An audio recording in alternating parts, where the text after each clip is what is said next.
Marco Tulio Cicerón, cuyo busto en los museos capitolinos de Roma es un emblema de su legado, fue un destacado político, filósofo, escritor y orador romano. Nació el 3 de enero de 106 a.C.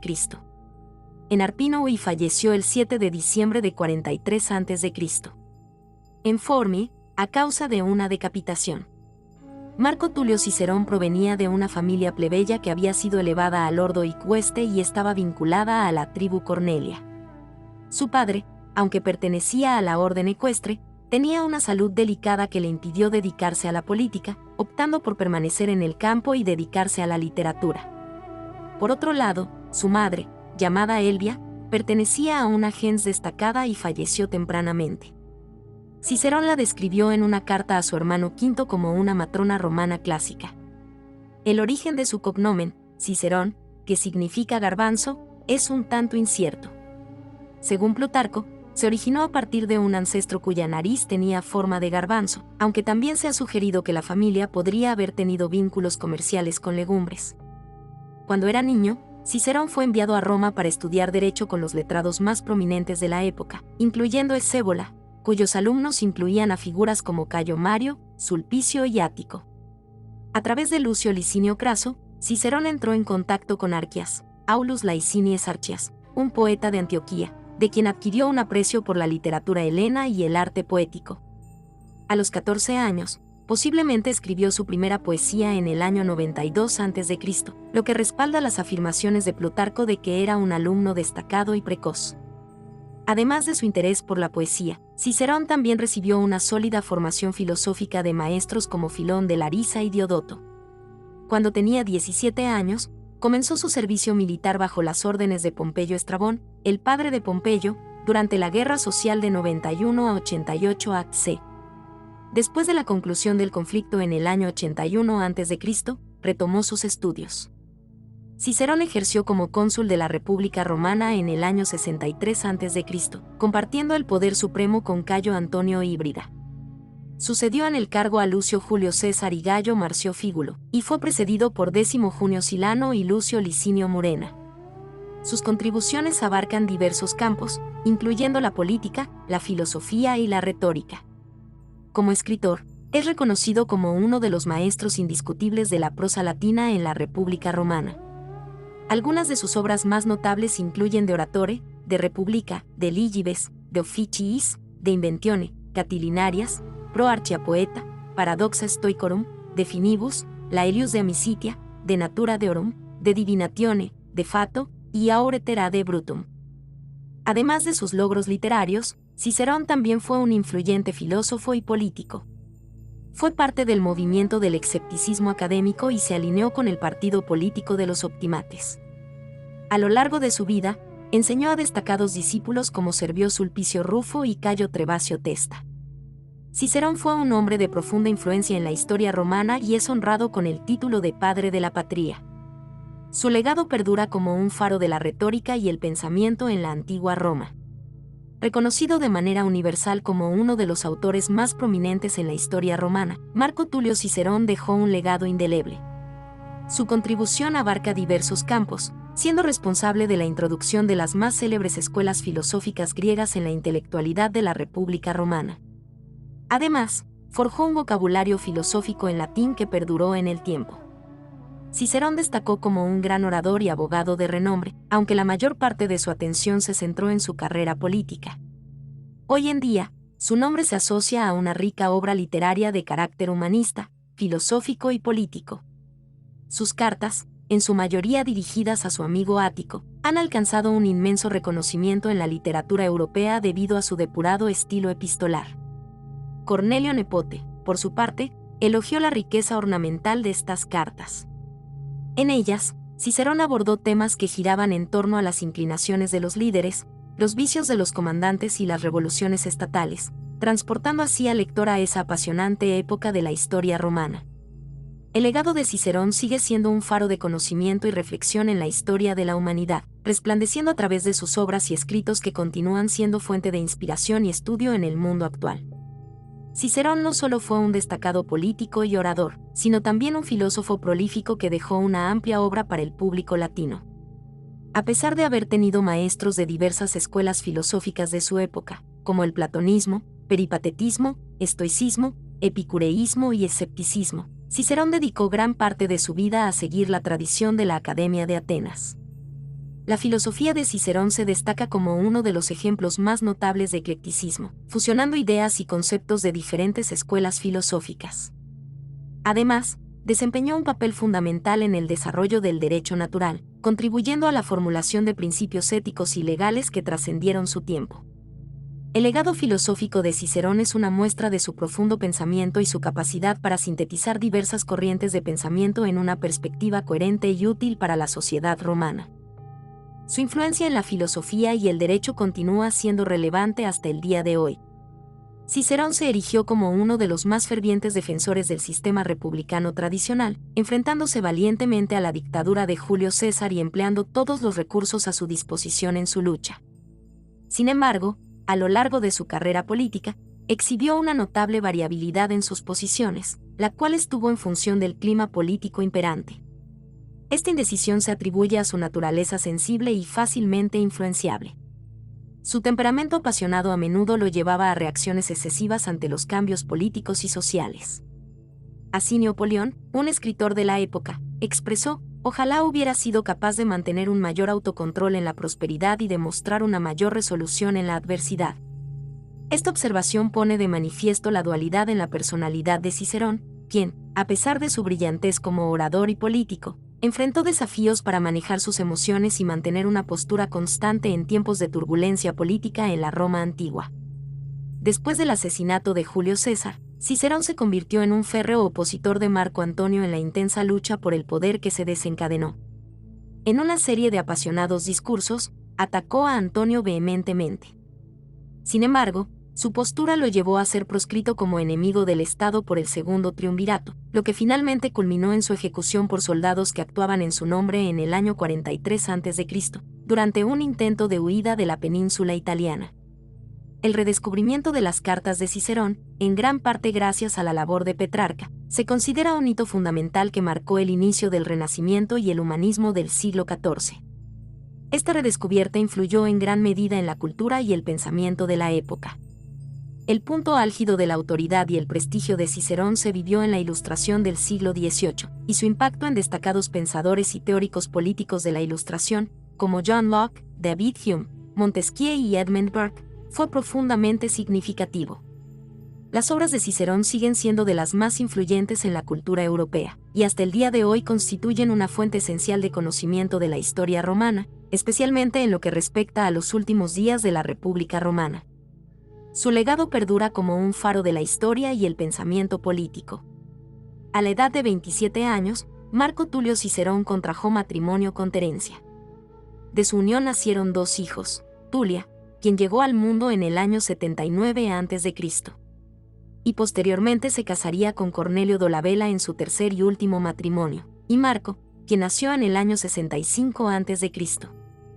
Cicerón inició su carrera como abogado en el mismo año de su matrimonio, representando a su cliente en el caso del Proquintio, que trataba un asunto de sucesión.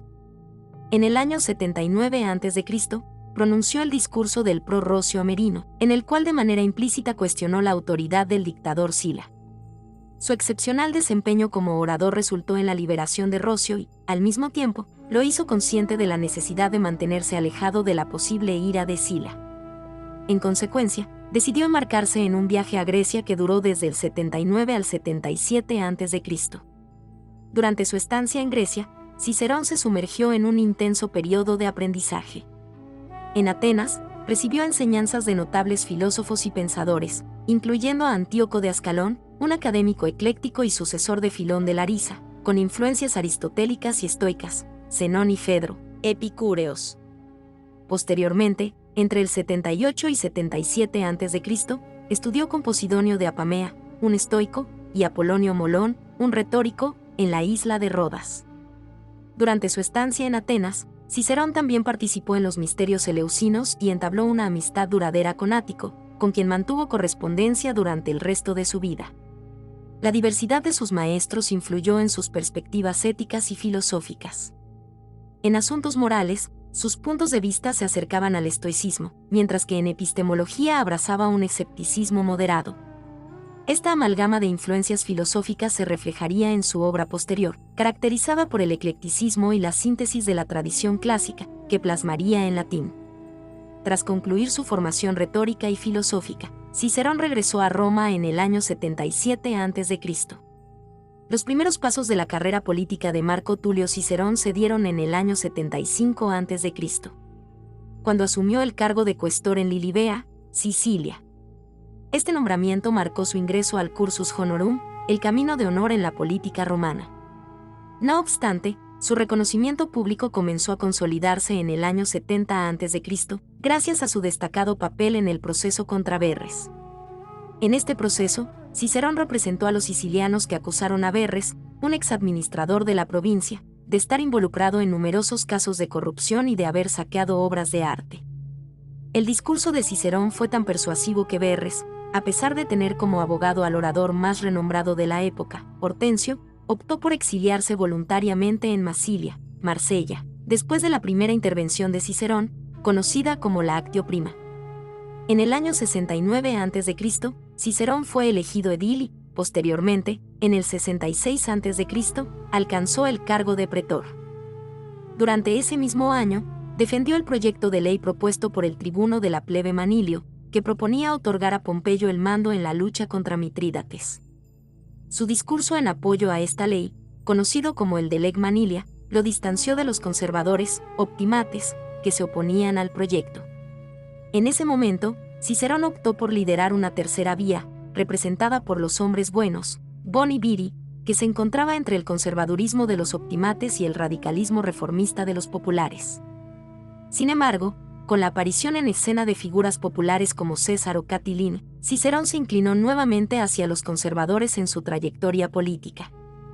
En el año 63 a.C., Marco Tulio Cicerón desempeñó un papel central en uno de los eventos más destacados de su carrera política, las elecciones consulares y la posterior conspiración de Catilín. En este año, Cicerón compitió en las elecciones consulares y logró vencer a su oponente, Catilín, con el apoyo de su hermano Quinto. Este triunfo marcó un hito en su carrera, ya que se convirtió en el primer cónsul homo naves en 30 años. Este término se refiere a alguien que alcanza el cargo de cónsul sin tener antecedentes familiares de alta alcurnia. Su elección como cónsul fue motivo de molestia para ciertos aristócratas, ya que hasta entonces, la nobleza no consideraba a Cicerón como uno de los suyos. Algunos de ellos opinaban que otorgar el consulado a alguien de su estatus, a pesar de sus notables logros, sería una degradación para el cargo. A pesar de las reticencias de algunos sectores de la élite, Cicerón asumió su cargo como cónsul en un momento crucial de la historia romana, y su consulado sería recordado especialmente por su manejo de la conspiración liderada por Catilín. Este evento marcó un punto de inflexión en su carrera política y lo consolidó como un líder y defensor de la República Romana. Como cónsul, Marco Tulio Cicerón se enfrentó a un proyecto presentado por el tribuno radical Rulo, el cual proponía la creación de una comisión de 10 miembros con amplios poderes encargada de dividir las tierras públicas, ager publicus. En respuesta a esta propuesta, Cicerón se opuso enérgicamente y pronunció un influyente discurso conocido como el de Lega Agraria contra Rullum, que resultó en el rechazo de la proposición. Durante su consulado, Cicerón también tuvo que lidiar con Catilín, un conspirador que había sido derrotado en las elecciones consulares de octubre de 1963 a.C.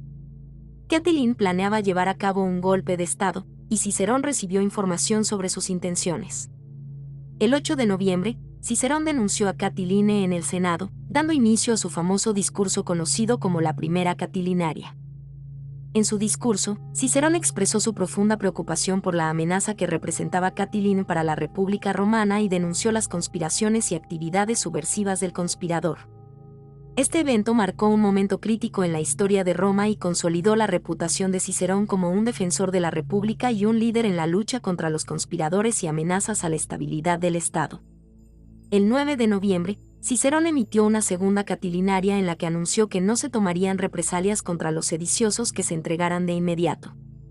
Ese mismo día, el Senado aprobó el Senates Consultum de Republica Defendenda, un decreto que se implementaba en tiempos de crisis y que otorgaba a los líderes del Estado la autoridad para reclutar tropas, tomar medidas militares y civiles necesarias, y asumir el control supremo tanto en asuntos civiles como militares.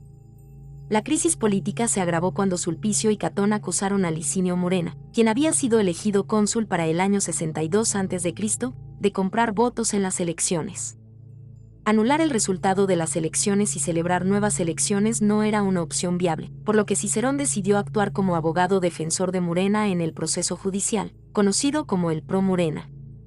Durante el proceso, Cicerón utilizó la ironía para señalar el estoicismo inflexible de Catón en situaciones extremas, haciendo hincapié en la relatividad de las faltas y delitos. Este periodo estuvo marcado por una intensa actividad política y legal, y Cicerón desempeñó un papel destacado en la defensa de la República y en la toma de decisiones cruciales para abordar las amenazas y crisis que enfrentaba Roma en ese momento. Si todas las faltas son iguales, todo delito es un crimen. Estrangular a un padre no es más que ser culpable de la muerte de una gallina.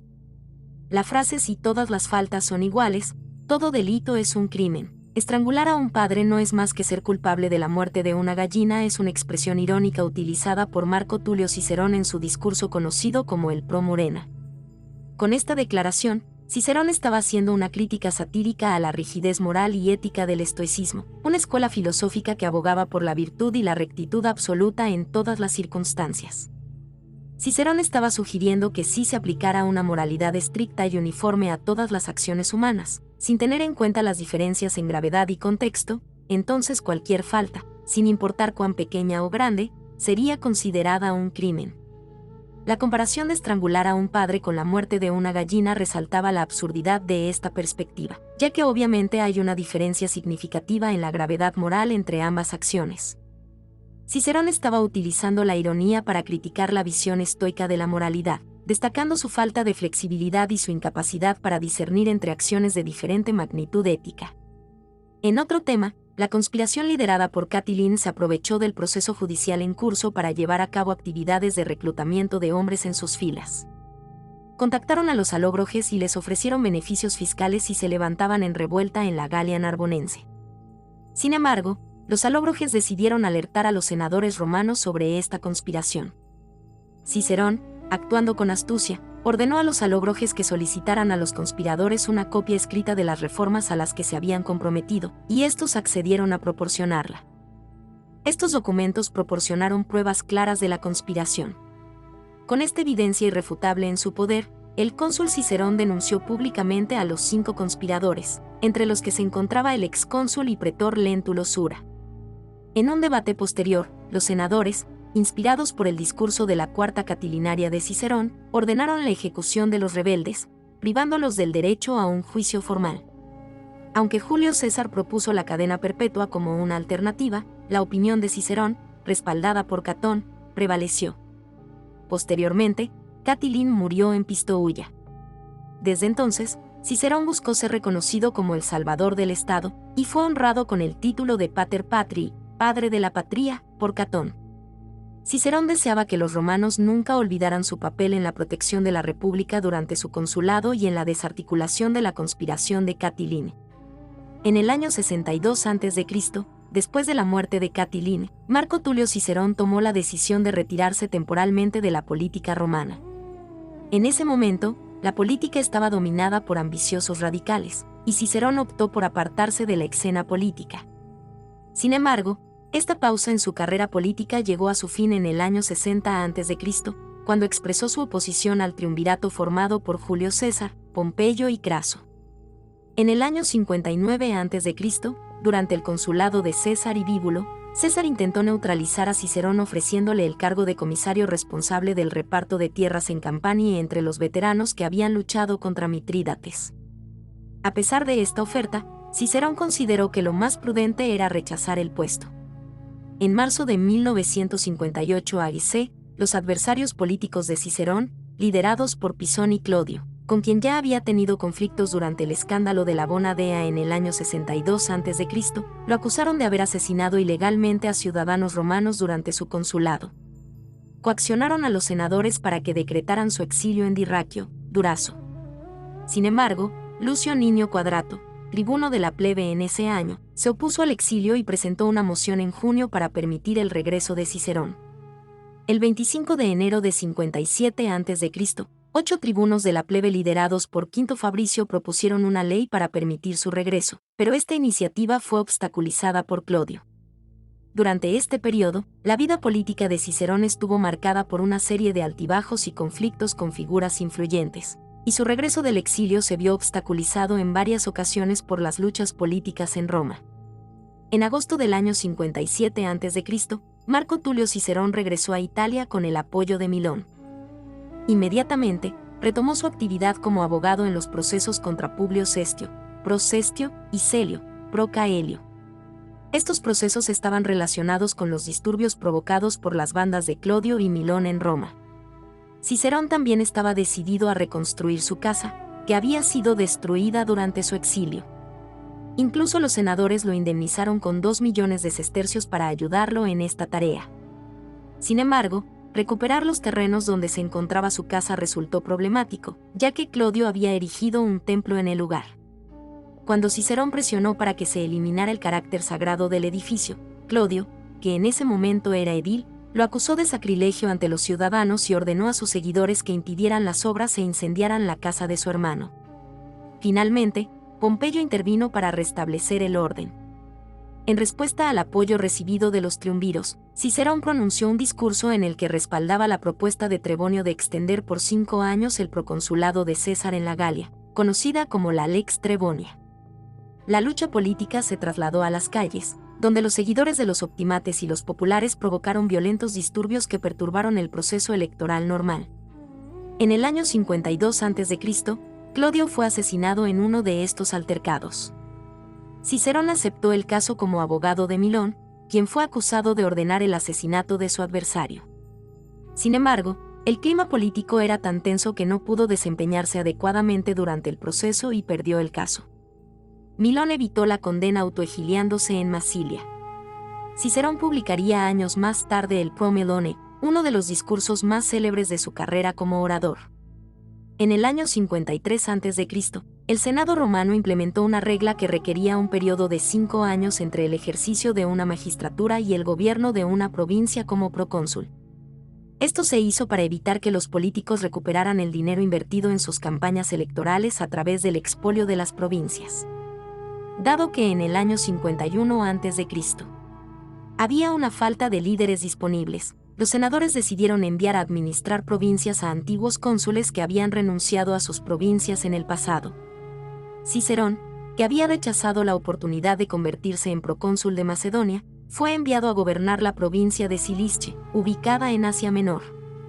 A pesar de que asumió su cargo con cierta falta de entusiasmo, gobernó con integridad y rectitud. En ese momento, Cilicia abarcaba una amplia región que incluía Licia, Panfilia, Pisidia, Licaonia y la recientemente anexionada Chipre. Durante su gobierno, Cicerón puso en práctica sus ideales de administración provincial, basados en la paz y la equidad. Visitó a los líderes locales en todo su territorio, eliminó los impuestos abusivos, redujo las tasas de interés usurarias y estableció relaciones diplomáticas amigables con los líderes locales, incluyendo a Deyotaro y de Gelasche y Ariobarzanes de Capadocia. Sin embargo, también tuvo que hacer frente a una revuelta en el monte Amaños, cerca de Siria, donde la ciudad de Antioquía estaba amenazada por las incursiones de los partos. Para sofocar la revuelta, reclutó un gran número de tropas y nombró a su hermano como legatus, quien era un veterano de la Guerra de las Galias. Después de 2 meses de asedio, logró tomar la ciudad de Pindenisus, el centro de la insurrección, lo que llevó a la rendición de los rebeldes. Tras esta victoria, los soldados lo aclamaron como imperator, lo que le permitía reclamar la celebración de un triunfo. Durante su mandato en Cilicia, Cicerón también tuvo desacuerdos con su cuestor, Lucio Mecinio Rufo.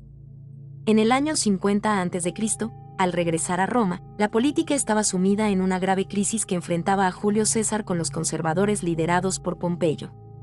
Cicerón trató de mantenerse en un punto intermedio, evitando distanciarse en exceso de César, pero sin romper completamente con Pompeyo. Sin embargo, sus esfuerzos por mediar y mantener la paz fueron en vano. Cuando César inició su invasión de Italia en el año 49 a.C., Cicerón, como la mayoría de los senadores, huyó de Roma y se refugió en una de sus propiedades rurales. Su correspondencia con Ático durante este periodo refleja su confusión y sus dudas sobre la situación.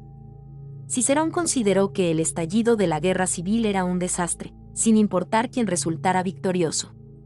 César, en un intento de reunir a los senadores moderados, contactó a Cicerón y lo visitó en su villa, pidiéndole que regresara a Roma como mediador. Sin embargo, Cicerón rechazó la propuesta y declaró su lealtad a Pompeyo. Eventualmente, se reunió con Pompeyo en Epiro. Catón le aconsejó que se quedara en Italia, donde podría ser más útil para la República. Cicerón decidió no participar directamente en los combates y, después de la batalla de Farsalia en el año 48 a.C., regresó a Roma y se reconcilió con César. Sin embargo, su relación con César se volvió cada vez más distante, ya que Cicerón no compartía las mismas visiones políticas. Durante este periodo, Cicerón se retiró a su residencia en Tasquielem, donde se dedicó a la escritura de prosa y poesía, así como a la traducción de obras filosóficas griegas. También experimentó con varios matrimonios y divorcios, y lamentó profundamente la muerte de su hija Tulia en el año 45 a.C. Cicerón continuó escribiendo y expresando sus opiniones políticas, aunque su influencia había disminuido en el nuevo régimen de César. Su relación con César se caracterizaba por la distancia y la falta de entendimiento mutuo. Cicerón advirtió sobre los peligros de la desintegración de la República y temía que la ausencia de un equilibrio político llevara a un ciclo de gobernantes destructivos. A pesar de sus diferencias, Cicerón y César tuvieron una cena en la villa de Pozzuoli en la que se centraron en discusiones literarias y evitaron hablar de política en diciembre de 1945 a.C. El 15 de marzo del año siguiente, ocurrió el asesinato de Julio César, en el cual Cicerón no estuvo involucrado. A pesar de su oposición conocida a César, los conspiradores decidieron no contar con él debido a su reputación de cautela. Tras la muerte de César, estalló una gran crisis política. Cicerón lideró al Senado en la propuesta de amnistía para los conspiradores con el objetivo de reducir la tensión en Roma. Sin embargo, pronto Antonio, el cónsul y el encargado del testamento de César, asumió el poder nuevamente. En abril, cuando el heredero de César, Octavio, regresó a Italia, Cicerón intentó sin éxito utilizarlo contra Antonio. 5 meses después, Cicerón publicó una serie de discursos conocidos como las 14 Filípicas, en los que atacó vehementemente al cónsul Antonio. En una carta escrita ese mismo mes a Casio, Cicerón describió su posición en este conflicto político. La situación política en este momento no era la misma que en el año 63 a.C., cuando Cicerón pronunció sus famosas Catilinarias. Sus Filípicas no tuvieron el mismo impacto que sus discursos anteriores.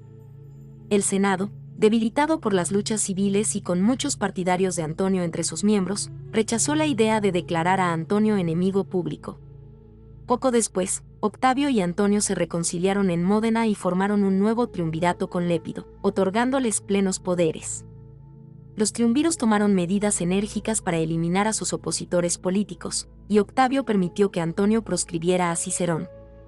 El 7 de diciembre de 43 a.C., el cónsul Antonio ordenó el asesinato de Cicerón. Además, dispuso que su cabeza y sus manos fueran expuestas en los rastres del foro, una costumbre que se remontaba a los tiempos de Sila y Mario. Cicerón fue el único de los proscritos en sufrir esta suerte. A pesar de su trágico destino, Cicerón no opuso resistencia a su ejecución y simplemente pidió que lo mataran con dignidad. También fueron eliminados su hermano Quinto y su sobrino, mientras que su hijo Marco Tulio logró sobrevivir. Sobre la muerte de Cicerón y lo que hizo Fulvia, esposa de Marco Antonio, cuenta Dion Casio. Y cuando les enviaron la cabeza de Cicerón, pues cuando huía fue apresado y degollado, Antonio, después de dirigirle muchos y desagradables improperios, ordenó que la colocaran en un lugar destacado, más visible que las demás, en la tribuna de oradores, allí desde donde había pronunciado tantas soflamas contra él, y allí se podía ver junto con su mano derecha, que le había sido amputada, y Fulvia cogió la cabeza con las manos, antes de que se la llevaran, y, enfurecida con ella y escupiéndole, la colocó sobre las rodillas y abriéndole la boca le arrancó la lengua y la atravesó con los pasadores que utilizaba para el pelo, al tiempo que se mofaba con muchas y crueles infamias. 56. Las palabras finales de la 14ª Filípica de Cicerón reflejan sus deseos finales y sus motivaciones políticas a lo largo de su vida. En estas palabras, Cicerón expresa dos anhelos principales. Su primer deseo es que, al morir, deje al pueblo romano libre.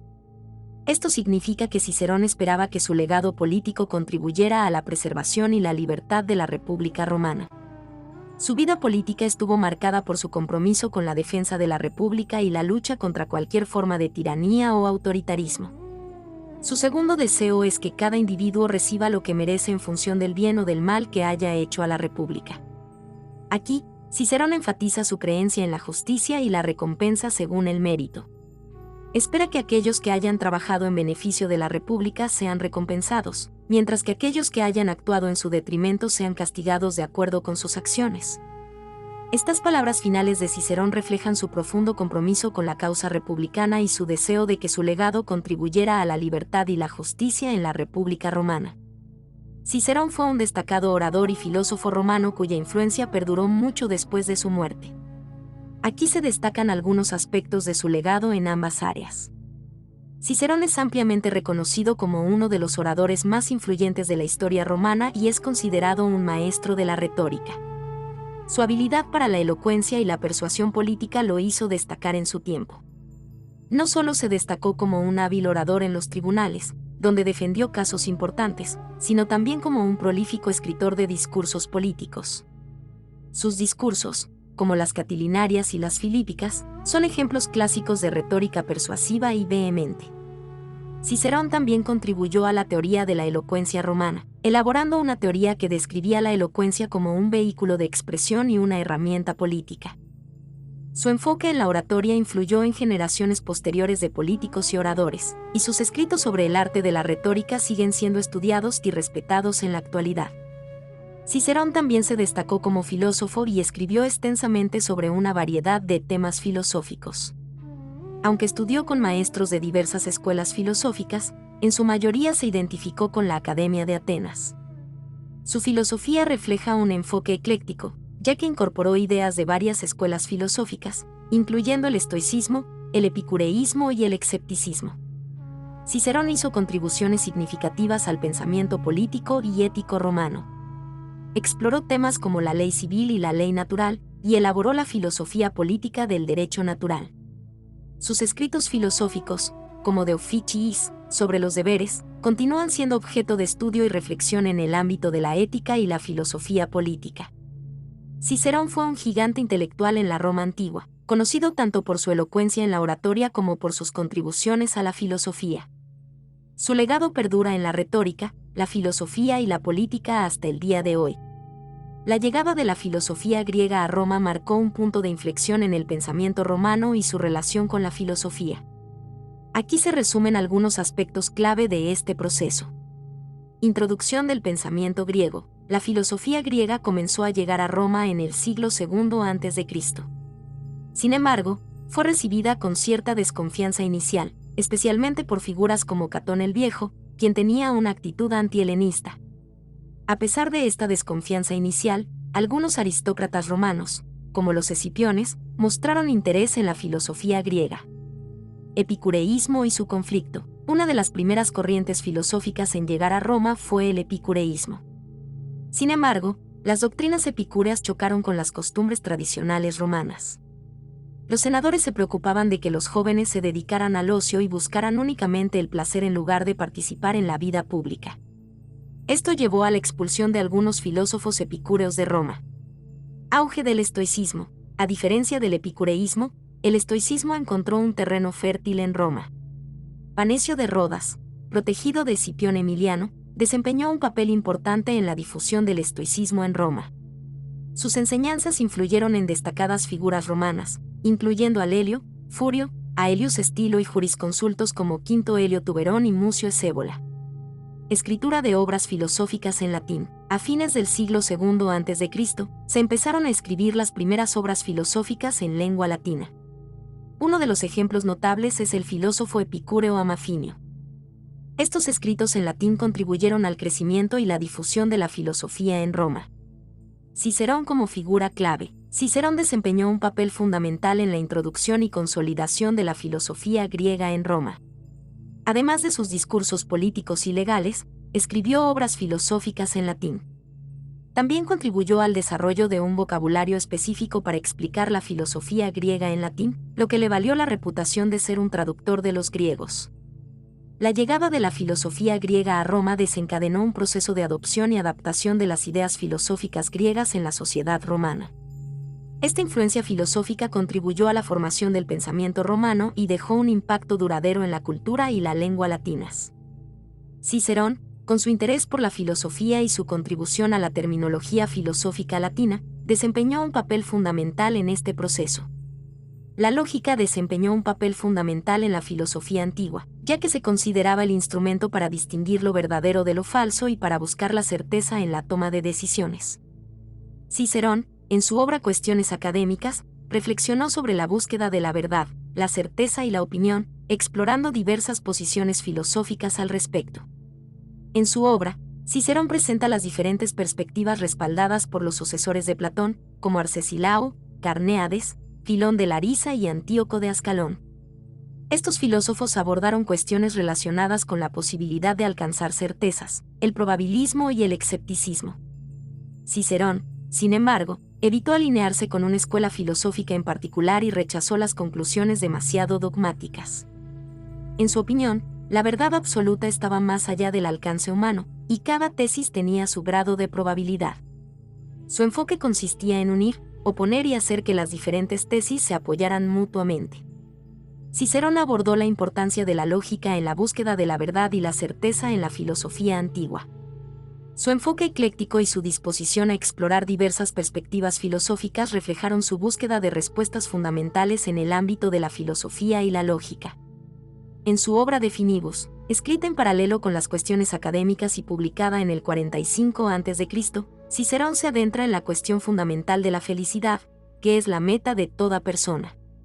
En este trabajo, Cicerón explora las respuestas proporcionadas por las escuelas filosóficas griegas contemporáneas de su tiempo en 5 libros. Cada escuela filosófica tiene su propia definición de la felicidad, es decir, su idea del bien supremo. Estas definiciones varían, y algunas escuelas sostienen que la felicidad se encuentra en el placer, mientras que otras creen que reside en la ausencia de dolor. El epicureísmo, por ejemplo, aboga por el placer como el bien supremo. Cicerón utiliza diálogos ficticios para exponer las posiciones de cada escuela filosófica y luego critica esas posiciones. Su objetivo es permitir al lector formarse su propia opinión sobre la cuestión de la felicidad. Comienza con el epicureísmo, aunque lo rechaza por completo, luego explora el estoicismo y, finalmente, cierra con sus reflexiones en las cuestiones académicas. De Finibus de Cicerón aborda la noción de felicidad y el bien supremo según las distintas escuelas filosóficas griegas de su época, ofreciendo una visión crítica de cada una de ellas y permitiendo al lector reflexionar sobre su propia perspectiva sobre cómo vivir bien y alcanzar la felicidad. Por otra parte, en su obra Tusculanes, escrita en el año 45 a.C., Cicerón aborda preguntas existenciales tradicionalmente tratadas por las escuelas filosóficas, pero lo hace de una manera original y personal.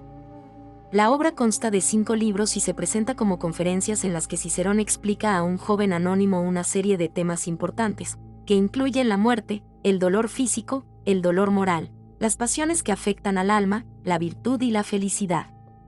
Cada uno de los 5 libros de Tusculanes se centra en uno de estos temas y ofrece las reflexiones y argumentos de Cicerón sobre ellos. A través de estas conversaciones ficticias, Cicerón busca explorar y entender las cuestiones fundamentales de la existencia humana y ofrecer su perspectiva filosófica sobre estos temas. Después de escribir Tusculanes y permanecer cerca de Roma, Cicerón redactó 2 pequeños tratados al comienzo del año 44 a.C., uno sobre la vejez y otro sobre la amistad. Estos tratados están dirigidos a su amigo Ático y se centran en aspectos de la vida y la experiencia humana que Cicerón consideraba significativos. En Cato Mayor de Senectute, Catón el Viejo sobre la vejez, Cicerón presenta una conversación entre un anciano Catón el Viejo, Escipión Emiliano y su amigo Lelio. En este diálogo, Catón defiende la utilidad de la sabiduría y la experiencia en la vejez y reflexiona sobre la inevitabilidad de la muerte. Cicerón también expresa su esperanza en la supervivencia del alma después de la muerte. Tusculanes y los tratados sobre la vejez y la amistad son obras filosóficas de Cicerón que exploran preguntas fundamentales sobre la vida, la muerte y la felicidad, presentadas en forma de diálogos ficticios y reflexiones personales. Estas obras reflejan la búsqueda de Cicerón de una comprensión más profunda de la existencia humana y su perspectiva filosófica única. En su segundo tratado titulado Laelius de Amicitia, Lelio sobre la amistad, Cicerón presenta una conversación entre el personaje histórico Gayo Lelio y sus yernos, en la que reflexionan sobre la naturaleza y la importancia de la amistad. Este diálogo se centra en los aspectos prácticos y filosóficos de la amistad y destaca su valor en la sociedad romana. Para Cicerón, la muerte de su amigo Escipión Emiliano marcó el fin de una época dorada en la República Romana, en la que un pequeño grupo de hombres unidos por la amistad desempeñaba un papel crucial en la política y la vida pública.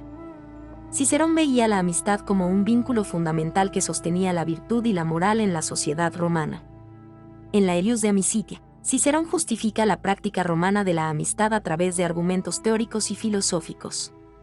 Argumenta que la amistad es una virtud fundamental y esencial para la felicidad humana. Además, la presenta como un programa político necesario para que la sociedad recupere esta virtud y mantenga una base moral sólida. Cicerón enfatiza que la verdadera amistad se basa en la virtud y la igualdad, y que los amigos deben apoyarse mutuamente en tiempos de necesidad. Laelius de Amicitia es un tratado en el que Cicerón explora y defiende la importancia de la amistad en la sociedad romana, destacando su valor desde una perspectiva filosófica y política. La obra subraya la necesidad de mantener la virtud y la moral a través de la amistad en tiempos de cambio y crisis en la República Romana. De Gloria es un tratado escrito por Cicerón en el año 44 a.C., compuesto por 2 libros, aunque hoy en día solo se conservan breves citas de la obra en Acts Atticae. El contexto en el que Cicerón escribió este tratado es relevante, ya que se discutía en Roma la posibilidad de deificar al fallecido Julio César. Este tema se relaciona con el evemerismo, un concepto griego que involucra la deificación de grandes hombres por parte de sus compatriotas. En De Gloria, Cicerón aborda la cuestión de la gloria y cómo se puede obtener y mantener. Específicamente, examina la diferencia entre una gloria verdadera y justa, que proviene del afecto genuino de los ciudadanos, y una gloria falsa, que es elogiada por partidarios malintencionados que esperan obtener beneficios personales de ella. Cicerón utiliza este tratado para argumentar en contra de la deificación de César, sugiriendo que la verdadera gloria proviene de la apreciación sincera de los ciudadanos y no de la adulación interesada. Su objetivo es desafiar la propaganda que busca elevar a César a un estatus divino y destacar la importancia de la gloria basada en el mérito y el afecto genuino de la comunidad. De Gloria es un tratado en el que Cicerón aborda la naturaleza de la gloria y la diferencia entre una gloria auténtica y una falsa, en el contexto de la discusión sobre la deificación de Julio César en Roma. Cicerón defiende la idea de que la verdadera gloria proviene del afecto sincero de los ciudadanos y no de la adulación interesada. Cicerón abordó la filosofía natural, que trata sobre los principios que rigen el mundo físico y sus relaciones con lo divino, en una serie de tratados escritos en un lapso de 1 año. Estos tratados exploran temas relacionados con la naturaleza de los dioses, la adivinación y el destino. A continuación, se ofrecen breves descripciones de cada uno de estos tratados. De Natura Deorum, sobre la naturaleza de los dioses. En este tratado, Cicerón examina y debate las diversas teorías filosóficas sobre la naturaleza y la existencia de los dioses. Expone los argumentos y puntos de vista de las principales escuelas filosóficas de su tiempo, como el epicureísmo, el estoicismo y la academia, sobre este tema. A través de diálogos ficticios entre personajes, Cicerón presenta una amplia gama de ideas filosóficas relacionadas con los dioses y su influencia en el mundo. De Divinatione, sobre la adivinación. En este tratado, Cicerón explora el concepto de la adivinación y su validez. Examina los diferentes tipos de adivinación, como la interpretación de sueños, la observación de aves y otros métodos utilizados en la antigua Roma. Cicerón también debate si la adivinación es una ciencia válida o una superstición, y considera su relación con la religión y la filosofía. De Fato, sobre el destino. En este tratado, Cicerón se adentra en la cuestión del destino y la libre voluntad.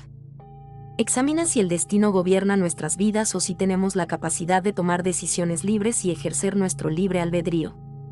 Cicerón presenta argumentos y contraargumentos sobre esta cuestión fundamental y reflexiona sobre cómo las creencias en el destino pueden influir en nuestras acciones y decisiones. Estos tratados reflejan el interés de Cicerón por explorar cuestiones filosóficas profundas relacionadas con la naturaleza, la divinidad y el destino.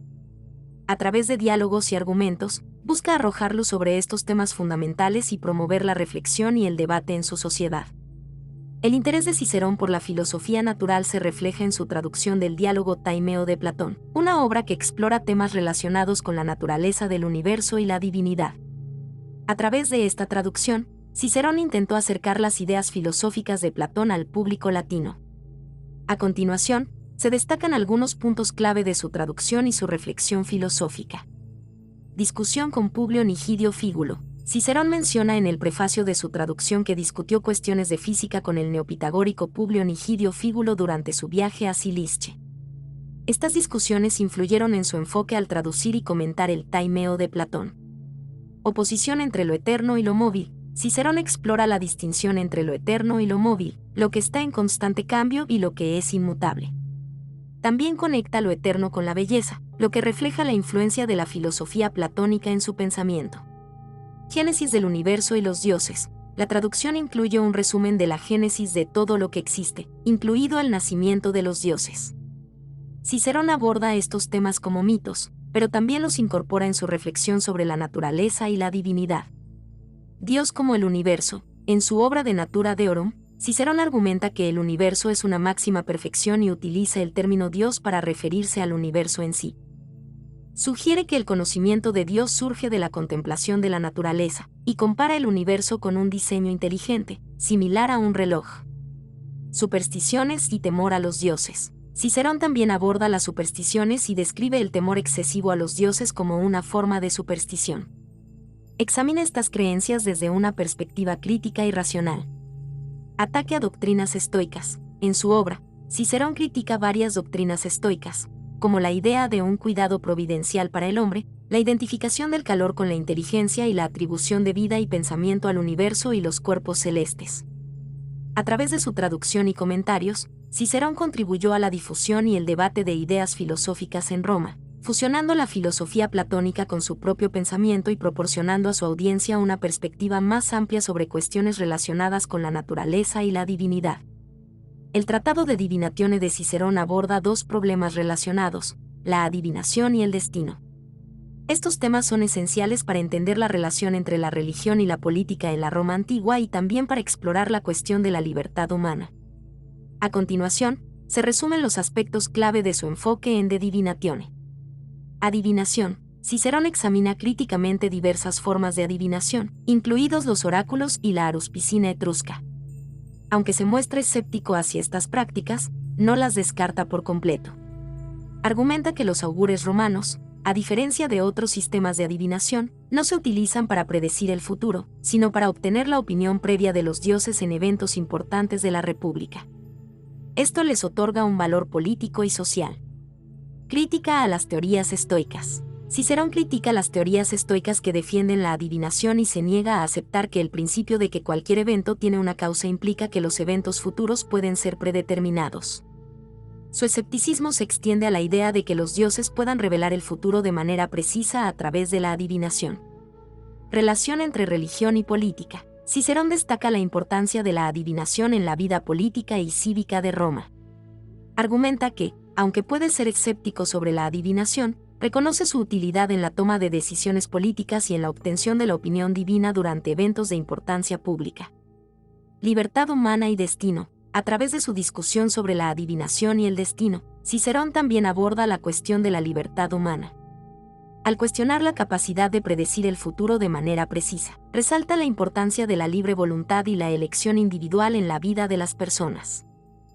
De Divinatione es un tratado importante que examina críticamente la adivinación y su relación con la religión y la política en Roma, al tiempo que plantea preguntas fundamentales sobre la libertad humana y el destino.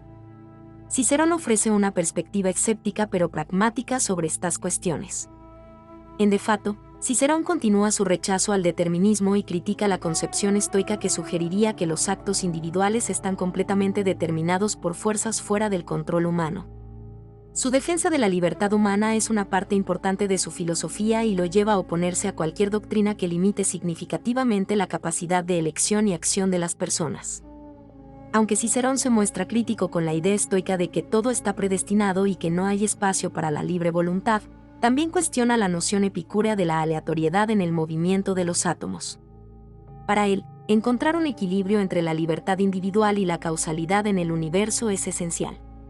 Su postura filosófica parece estar en línea con su creencia en la importancia de la moral y la ética en la vida humana, donde las acciones individuales y la elección son cruciales para la virtud y la búsqueda de la felicidad. Cicerón se esfuerza por mantener un equilibrio entre la libertad humana y la causalidad en su filosofía, rechazando tanto el determinismo estoico como la aleatoriedad epicúrea para defender la capacidad de elección y acción libre de las personas. Su enfoque filosófico se enmarca en la importancia de la ética y la moral en la vida humana. En su obra de República, sobre la República, Cicerón aboga por una forma de gobierno que combine elementos de monarquía y aristocracia. Además, en De Legibus, sobre las leyes, expone su teoría iusnaturalista del derecho romano, que se basa en la idea de que existe un derecho natural que es la fuente de todo derecho y deber. Cicerón rechaza el escepticismo, argumentando que es peligroso si la gente no cree en la sacralidad de las leyes y la justicia. Aboga por un gobierno que combine elementos de monarquía y aristocracia, y sostiene que el derecho natural es la fuente de todos los derechos y deberes. Su preocupación por la creencia en la justicia y la importancia de las leyes es evidente en su filosofía política y legal. Existe una ley verdadera, la recta razón, conforme a la naturaleza, universal, inmutable, eterna, cuyos mandatos estimulan al deber y cuyas prohibiciones alejan del mal. Sea que ordene, sea que prohíba, sus palabras no son vanas para el bueno, ni poderosas para el malo. Esta ley no puede contradecirse con otra, ni derogarse en alguna de sus partes, ni abolirse toda entera. Ni el Senado ni el pueblo pueden libertarnos de la obediencia a esta ley. No necesita un nuevo intérprete, o un nuevo órgano, no es diferente en Roma que en Atenas, ni mañana distinta de hoy, sino que en todas las naciones y en todos los tiempos esta ley reinará siempre única, eterna, imperecible, y la guía común, el rey de todas las criaturas.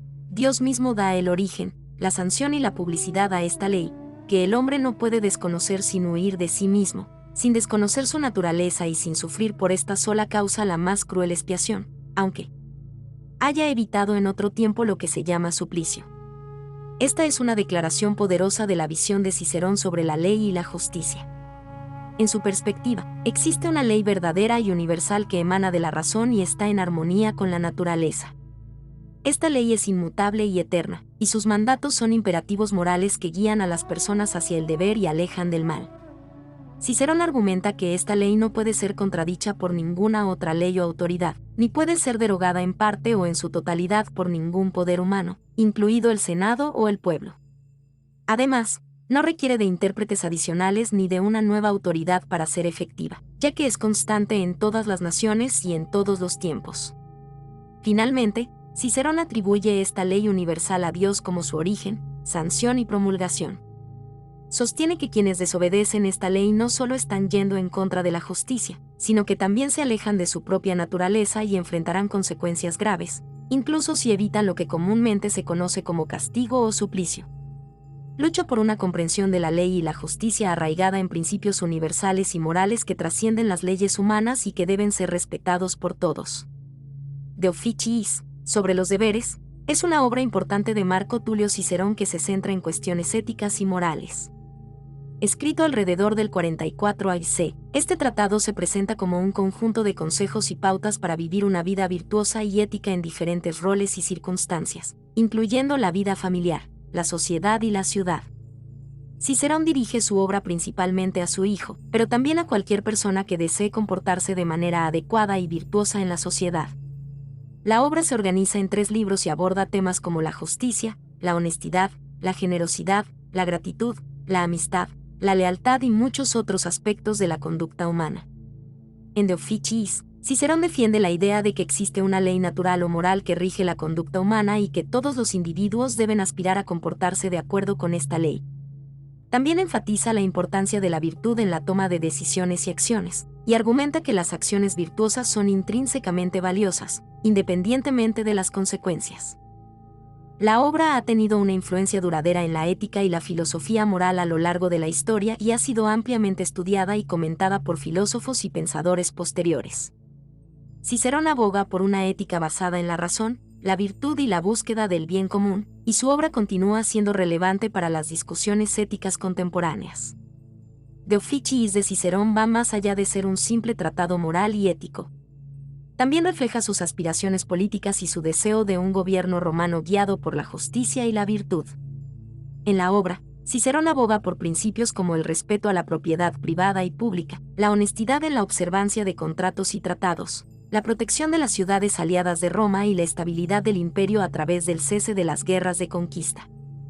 Cicerón argumenta que aquellos que lideran el Estado deben actuar como guardianes de la República, velando por el bienestar de todos en lugar de favorecer a una facción o grupo particular. Esta idea se alinea con su concepto previamente expresado en De República de que los gobernantes deben buscar el bien común y no el beneficio personal o partidista. Además, Cicerón enfatiza la importancia de luchar contra la injusticia y no quedarse pasivo ante ella. Su determinación de luchar contra Marco Antonio y dar su vida por la libertad es un testimonio de su compromiso con la justicia y la causa republicana. En resumen, De Officiis no solo proporciona directrices éticas, sino que también refleja la visión de Cicerón de una república justa y virtuosa y su disposición a luchar por ella, incluso a costa de su propia vida. Marco Tulio Cicerón fue un destacado filósofo, político, abogado y sus contribuciones abarcaron una amplia gama de campos, y sus escritos y discursos siguen siendo influyentes hasta el día de hoy. Aquí hay un resumen atractivo de sus logros y obras más destacadas. Logros y contribuciones. Cicerón fue uno de los abogados romanos más influyentes de su época, sentando numerosos precedentes legales y utilizando su retórica y oratoria de manera magistral en los tribunales. Como escritor, enriqueció el latín con un léxico abstracto y ayudó a transformar el idioma en una lengua culta apta para la expresión de pensamientos profundos. Sus obras filosóficas y éticas reflejan sus creencias en la justicia, el derecho natural y la existencia de una comunidad humana universal más allá de las diferencias étnicas. Cicerón también fue un crítico de la crueldad y la tortura, defendiendo la dignidad y los derechos humanos. Obras destacadas. Sobre la amistad, Laelius, Cive de Amicitia explora la importancia de la amistad y argumenta que la verdadera amistad solo es posible entre iguales. Sobre la vejez, Cato Mayor, Cive de Senectute. Destaca los beneficios de una vejez saludable y sabia. Sobre las obligaciones, De Officiis ofrece consejos y prescripciones éticas para comportarse adecuadamente en diversas situaciones y contiene un ataque a los gobiernos dictatoriales. Sobre la naturaleza de los dioses, De Natura Deorum aborda cuestiones sobre la naturaleza de los dioses y el libre albedrío. Sobre la adivinación, De Divinatione analiza diversas formas de adivinación y se muestra escéptico ante las teorías estoicas al respecto. Sobre el destino, De Fato rechaza el determinismo estoico y defiende el libre albedrío humano. Cicerón dejó un legado duradero en la filosofía, la retórica, la política y la ética. Sus obras siguen siendo estudiadas y apreciadas como fuentes de sabiduría y reflexión sobre temas fundamentales de la vida y la sociedad.